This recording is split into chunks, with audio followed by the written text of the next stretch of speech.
Bienvenidos a este su programa Un Minuto Basta, un programa cuyo objetivo principal es proporcionar las herramientas bíblicas necesarias para trabajar esos momentos de conflicto, de crisis, en lo familiar, en lo laboral, en lo ministerial.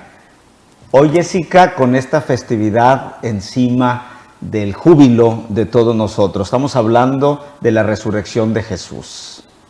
Es impactante, ¿no?, hablar de un tema espiritualmente de mucha trascendencia para todos los seres humanos. Así es. De hecho, es un tema el que yo creo que manejo 365 días al año. La verdad que yo vivo proclamando a un Jesús que está resucitado y que es de milagros y que es aquí y ahora. Y la verdad que es un tema que yo predico 365 días al año. Es resurrección. Es el sentido más importante para todos nosotros los cristianos, para muchas religiones también, pero para nosotros los cristianos, Jessica, hablar de resurrección es hablar de un compromiso de generación. Y precisamente he tocado este tema de la resurrección porque el tema que nos va a ocupar en dos partes, con el tema central, los conflictos intergeneracionales, es precisamente, Jessica, de la manera natural que uno puede concebir a la resurrección.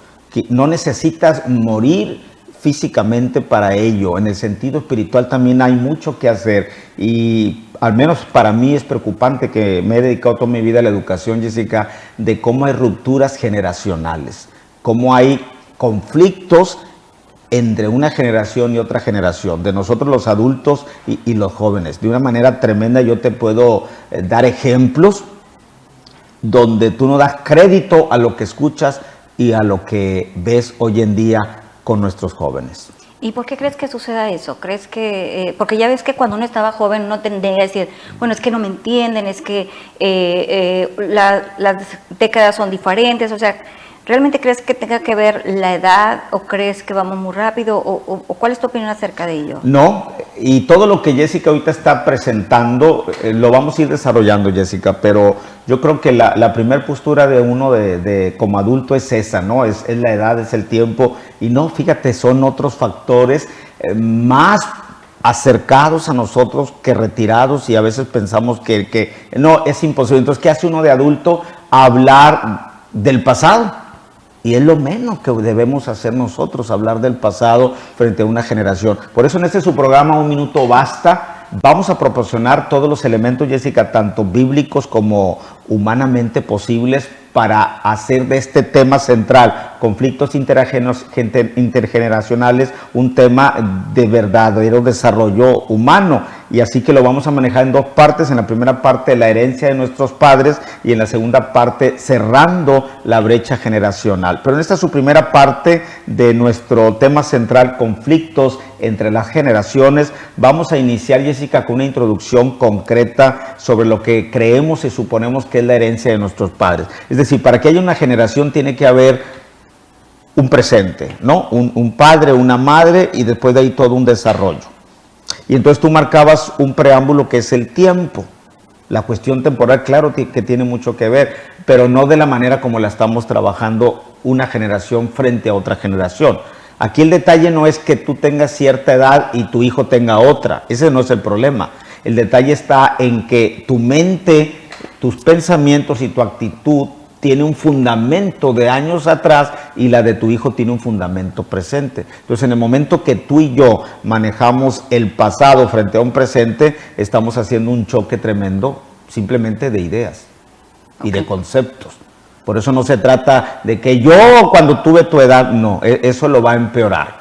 Es importante que en esta primera parte de lo que heredamos de nuestros padres podamos entenderlo. Yo creo que aquí tengo que dejar muy en claro, Jessica, algunos principios básicos, tanto de la Biblia como de las personas que a través de la historia han estudiado este fenómeno.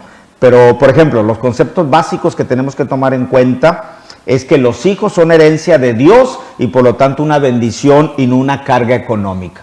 Ahí en el momento en que uno como padre empieza a decir, ay, Dios mío, ¿y ahora cómo voy a sacar adelante a mis 2 o mis 3 hijos? O no tengo el trabajo correcto para sacarlos adelante. En ese momento se convierten en una carga y no en una bendición. Y uno transmite esa preocupación a los hijos. Esto lo vemos claramente en el Salmo 127, amado hermano, versículos del 3 al 5. Los hijos, esto sería concretamente lo que trata el Salmo, Jessica. Los hijos son herencia del Señor. Entonces, si son herencia del Señor, Él proveerá. Claro. Él dará. No, definitivamente, pero fíjate qué hermoso que estamos tocando este tema y a ti que nos estás escuchando hoy, honestamente te digo desde mi corazón, cómo me hubiera gustado tener este tipo de herramientas hace muchos años, ¿no? Porque ahorita como tú lo estás planteando, oye, qué cómodo, si tú sabes que, cómodo hablo no como práctica, sino espiritualmente, o sea, Claro. imagínate, Él te los dio, Él se va a encargar. Él se va a encargar. Si los pájaros comen, Martín, ¿cómo no van a comer sus hijos? Entonces, si tú estás escuchando esto y a lo mejor estás pasando por una situación compleja y a lo mejor para ti es decir, bueno, qué fácil se escucha, créeme que en Él todo se puede. Así que yo te invito que hoy tengas una mentalidad sumamente amplia para que hoy entiendas que es mucho más fácil las cosas mientras que tú te tomas del Señor. ¿Por qué? Porque Él te da la fortaleza correcta. Claro, si son herencia del Señor, Él se va a encargar. Lo difícil sería cómo andas tú como padre, ¿no? Y cómo anda tu esposa como madre. Pero imagínate que hubiéramos sabido esto hace 20 años. Muchos errores se hubieran evitado. Así es. Pero a veces los errores, cuando hay un propósito de Dios en tu vida, amado hermano, los propósitos sean de error para ti, son de propósito en bendición frente al Señor. Definitivamente. En Proverbios, capítulo 22, versículo 6, hay otra parte importante, Jessica, que tenemos que tomar en cuenta. Es nuestro amor a los hijos, se manifiesta en instruirles y corregirles de manera correcta. Tú en verdad quieres amar a tu hijo, instrúyele y corrígele. No le des lo que él aparentemente necesita en cuestiones materiales. O sea, tú le puedes proveer, pero también tienes que instruirle y corregirle. Y un error tremendo que hemos cometido nosotros, y yo no sé tú, pero en el tiempo que yo jugué a ser amigo de Luis Martín, me fue muy mal. O sea, no podemos ser amigos de nuestros hijos. Así es. Porque la amistad es un equilibrio donde tú me tapas, tú me solapas, tú me permites y tú guardas mis secretos, amado amigo. Y entonces yo, padre, no puedo solaparte, no puedo permitirte y tengo que instruirte y tengo que corregirte de manera adecuada. Que yo creo que es ahí donde cometemos el error los padres, no lo hacemos de manera adecuada. Y más que nada, Martín, una de las cosas que yo hablo de mis errores, ¿verdad? Es que las personas que empezamos una vida desde abajo, tendemos a equivocarnos en el sentido de que como yo sufrí, yo no quiero que mi hijo sufra. Como yo no tuve, no sé, algún convivio, una piñata, una ropa, lo que sea, yo quiero que mi hijo la tenga. Yo anduve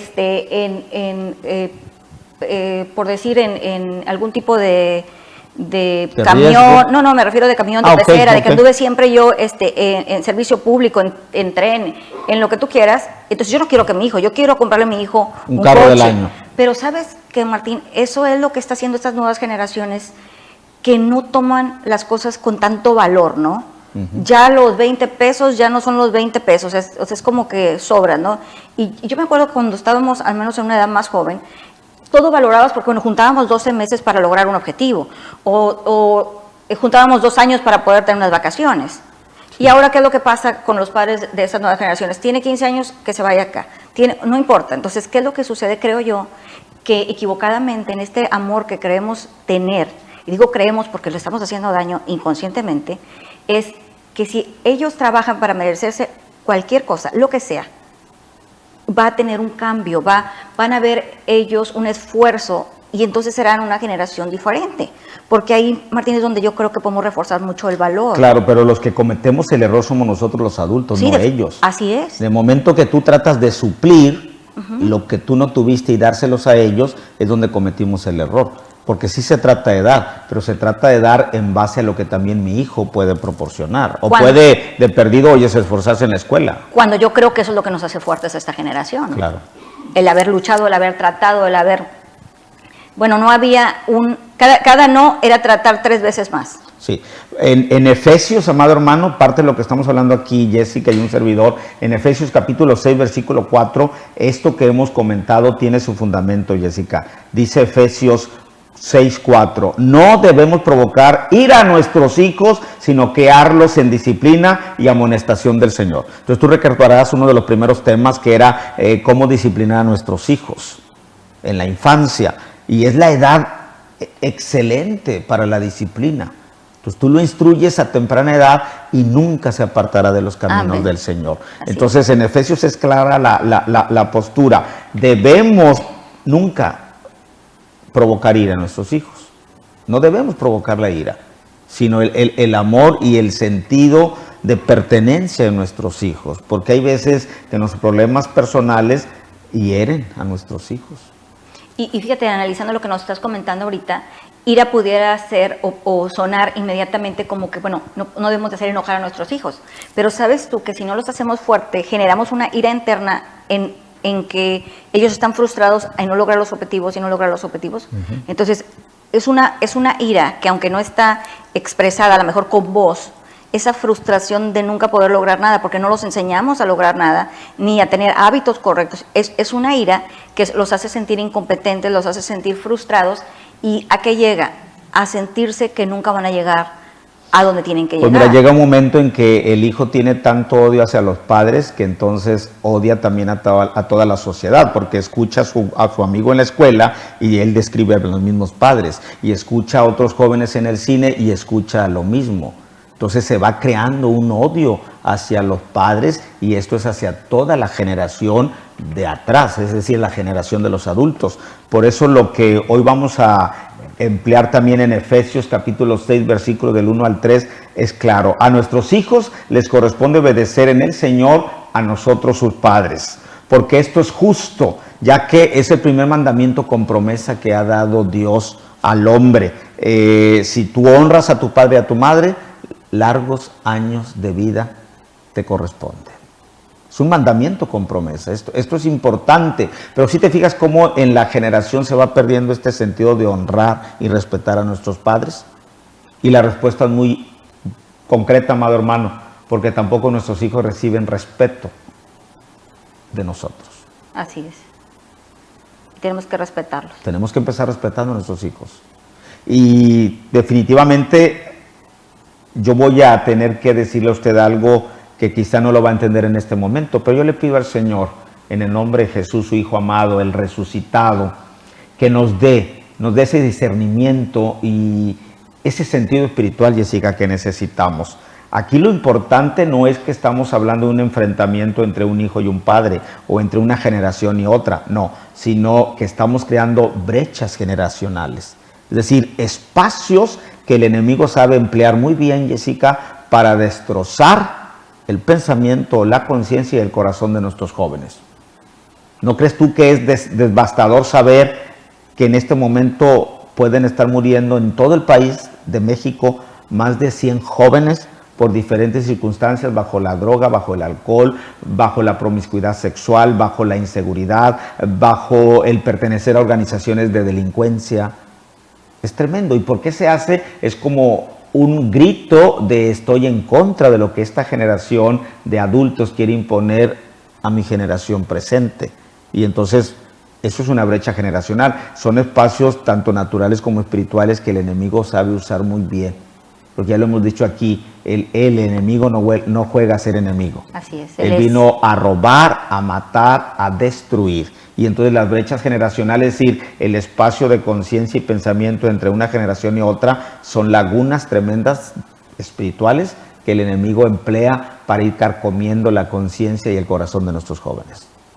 Hay una serie de preguntas, Jessica, que aquí quizá va a radicar, amado hermano que me está escuchando, si es padre de familia, si no lo es, debe tener familiares jóvenes que están ahorita padeciendo esta cruda realidad sobre lo que es un conflicto intergeneracional. Aquí hay 3 preguntas fundamentales. Fíjate bien, Jessica, la primera, ¿cómo transmitimos la fe a nuestros hijos? ¿Alguna vez te has preguntado tú, mis hijos creen en Dios de la manera como yo creo, o mis hijos por eso tienen esa concepción de Dios, porque yo también soy tibio, porque soy ambivalente, porque lo mismo me da decirle un domingo, no, hoy duérmanse, hoy no vamos a la iglesia? O yo mismo me presto a dudas tremendas. Imagínate que uno de mis hijos esté enfermo ahorita, que el médico me dé el diagnóstico y que yo me suelte llorando y gritando y que mi hijo no escuche de mi boca, Señor Jesús, en ti confío. Entonces, ¿cómo puedo creer yo que este hijo mío va a confiar en el Dios que yo profeso si nunca me lo escucha, nunca me lo ve, nunca lo vivo? No se bendicen los alimentos. Cuando tu hijo viene y te dice que los padres de un amigo se están divorciando y tu respuesta es, ese es su problema. O es normal. O es normal. No, no te preocupes. Tú nada más preocúpate de que tu padre y yo estemos bien. Con que nosotros estemos bien, deja que el mundo Pero si corra. te fijas, ¿cómo transmitimos la fe a nuestros hijos? Ahora, la fe, lo hemos dicho tú y yo, es un estilo de vida. Sí, No depende de definitivamente. una religión. No, claro que no. Entonces, si Claro que nuestros no. hijos, frente a los embates de una brecha generacional bien usada por el enemigo, no están siendo enseñados de manera correcta en su fe, pues estamos haciendo un parásito que el día de mañana tranquilamente se puede cambiar de religión o pertenecer a una secta. Entonces, qué importante, ¿no? Es darle la base correcta, Claro. que ellos estén sobre la roca siempre. Sí, saberles transmitir nuestra fe. Otra pregunta, ¿cómo abordamos el desafío de los hijos rebeldes o desobedientes? ¿Cómo lo enfrentamos? ¿Con castigos? ¿Con mandarlos a la casa de una tía? Porque todos tenemos una tía que es muy estricta. Y te voy a mandar con la tía Carlota, porque ahí vas a ver y ahí sí te vas a dormir temprano y ahí te vas a comer todo lo que te den y ahí vas a estar en el piso de rodillas limpiándolo. Bueno, ¿y qué te falta a ti para hacer la disciplina en tu hijo? ¿Y por qué le tienes que mandar a la tía Carlota al hijo rebelde? O sea, es un desafío importante, pero ¿cómo lo enfrentamos los padres? ¿Y crees que lo estamos enfrentando? Yo voy a hablar desde lo que tú y yo hicimos y creo que en un 10% lo tratamos, en el 90% nuestros dos hijos en su rebeldía, yo creo que aprendieron más de la calle y de otros que de nosotros. Y es que normalmente lo que sucede, Martín, es que si trabajamos en horarios tan cansados, como en el caso tuyo que entrabas a las 6 y salías a las 11:30 de la noche aproximadamente, y igual tu servidora, entonces a veces estamos dejando la responsabilidad de crear. ¿Cuánto tiempo no estuvieron con mujeres que nos ayudaban en la casa de nuestros hijos? Y sabes que es algo que está pasando ahorita Siendo en la actualidad. honestos, Jessica, yo creo que hubo personas que nos ayudaron, claro, en base a un sueldo, pero desde que yo recuerdo, desde que Luis nació, había una persona que ayudaba y luego se le encargó a esta amada mujer a Luis y vinieron otras. Yo creo que ellos estuvieron a cargo de una persona más de 15 años. Sí, no fija, pero siempre Pero involucrada. más ¿verdad? presente a veces que tú y que yo. Sí, definitivamente por los horarios. Y cuando tú y yo vivimos el trastorno del divorcio, pues yo los llevé a casa de hermanas, de primos, mi abuela a sus 90 años le tocó cuidarlo. Entonces estamos destrozando nosotros a esta generación presente y la generación presente no está destrozando a las generaciones pasadas. Nosotros los adultos somos los que estamos destrozando a esta generación porque a nosotros es a los que nos toca colocarnos en la brecha, es levantar un grito de guerra, es pelear y morir en el intento y morir en la línea. No atrincherarnos cobardemente y decir, pues es que estos huercos andan mal y andan mal y andan mal. Por eso es importante de qué manera enfrentamos los desafíos. Y otra pregunta, ¿qué postura debemos tomar como padres responsables, amantes y firmes de los desafíos? ¿Qué postura como padres responsables? Entonces aquí la pregunta sería, ¿qué tanto aprendiste a ser un padre responsable? Y no irnos al patrón de que yo no tuve un padre responsable, entonces por lo tanto yo no soy responsable. Porque ahora tenemos literatura, ahora tenemos más acceso a la Biblia. Yo recuerdo, en mi casa nunca hubo una Biblia. Cuando yo fui niño nunca hubo una Biblia. Oye, si ahora, pues al menos en la oficina hay 3 Biblias, en la casa hay 4 Biblias, en el estudio hay Biblias. Traigo dinero para irme a comprar una Biblia si llego a un lugar donde no hay una Biblia. A los lugares que voy a predicar hay una Biblia. En el internet está la Biblia que tú quieras escoger. Entonces aquí sería lo importante, en qué momento te sientas tú con tus nietos a hablar de la Biblia y con tus hijos. O sea, no podemos cometer el error de hablarle a nuestros nietos de la palabra del Señor y dejar a sus padres, es decir, a nuestros hijos a un lado. Vamos a tener que buscar una manera de cómo instruirnos las 3 generaciones presentes hoy en día, que seríamos nosotros, serían nuestros hijos y los hijos de nuestros hijos. Porque yo estoy esperando el día en que Andrea ande en el templo danzando y cantando. Yo estoy esperando ese momento. Claro. Yo sé que el Señor me va a permitir que yo vea la mano de Andrea, amén. levantando su mano y diciendo amén. Yo estoy esperando ese momento.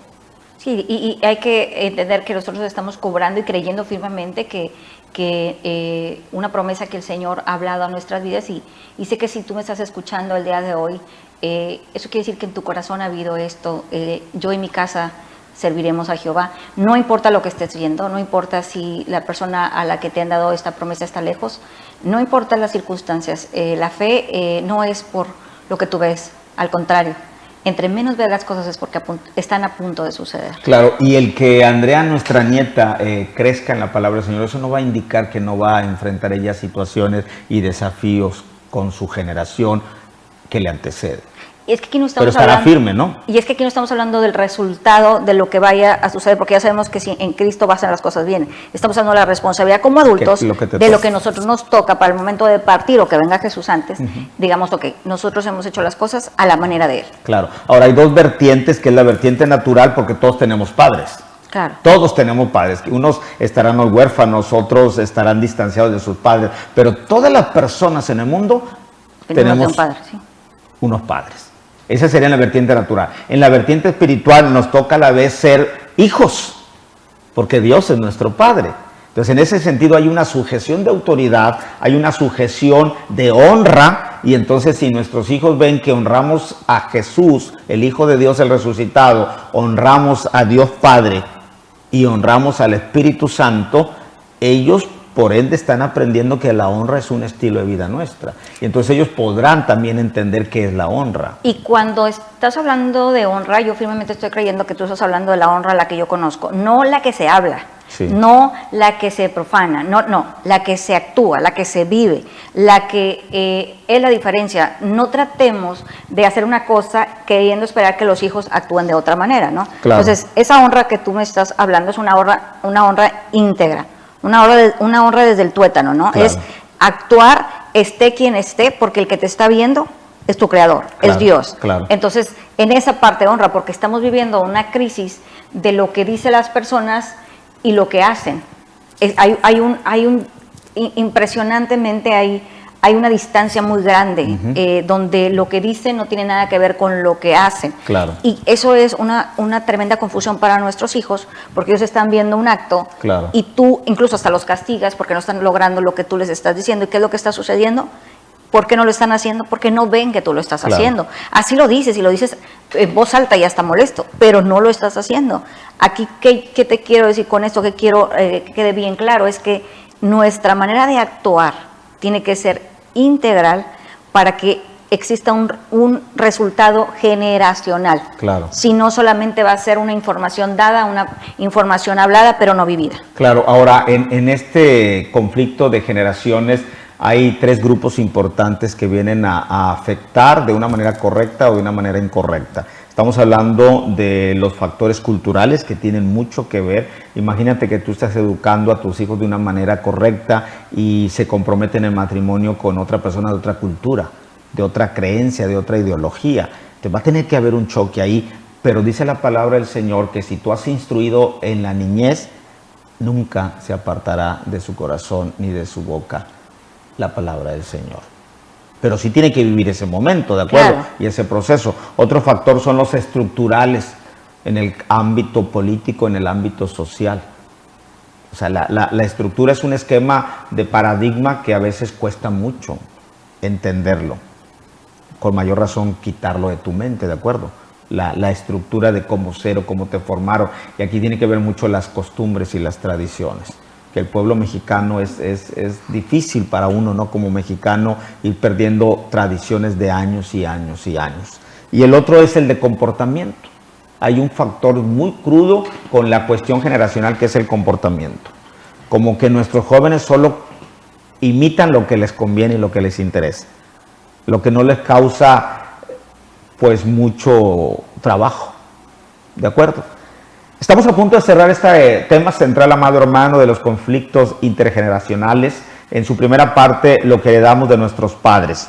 Aquí una serie de características, Jessica, que caminan juntas en generaciones. Una de ellas es el conflicto se presenta más entre los adultos y los adolescentes. No entre los niños y los adultos, sino entre los adultos y los adolescentes, porque ambas etapas, la adultez y la adolescencia, están siempre en un fuerte encuentro de crisis, ¿no? De identidad sobre todo. El momento de vital importancia para las generaciones es la oposición. Siempre tratamos de darle la contra, ¿no? Al joven o el joven a los adultos. Otro de ello es que mientras que el adulto ve peligro, el adolescente ve riesgo y aventura. Así. Por eso cuando tú le dices, no, es que en la playa hay accidentes, él está viendo el riesgo y la aventura, nosotros estamos viendo el peligro. También la experiencia de un adulto solamente le puede servir a él como consejo, pero no como solución a sus problemas. Por eso es importante que entendamos que lo que tú viviste no le va a ser efectivo al joven en este momento. Le puede ilustrar, pero nada más. Ahora, la actitud de ciertos adultos impide la autonomía en la persona del joven y del adolescente. Por eso necesitamos saber lo que le vamos a comentar, saber cómo se lo vamos a decir y que tanto papá como mamá lo hablemos primero antes de manifestárselo a nuestros hijos adolescentes. En este minuto, Jessica, que corresponde a cerrar este tema importante de las generaciones y los conflictos, ¿qué le podrás decir tú a nuestro amado público? Pues yo creo firmemente que si uno vive en el temor de Dios, es cuando la palabra cobra vida, que es cuando tú empiezas a tener la sabiduría que viene de lo alto. Entonces yo creo que empecemos a hacer eso, y el temor de Dios a veces se ha malinterpretado, se ha manejado como ese miedo a esa justicia divina, o ese miedo a qué pueda suceder si el Señor me castigara. Y yo te invito a que reflexiones conmigo de otra manera en el temor de Dios. Yo creo que el verdadero temor de Dios, y te lo digo humildemente, y tu servidora es solo administrador del Señor, es que Él se aparta de ti. Ese debe ser tu verdadero temor.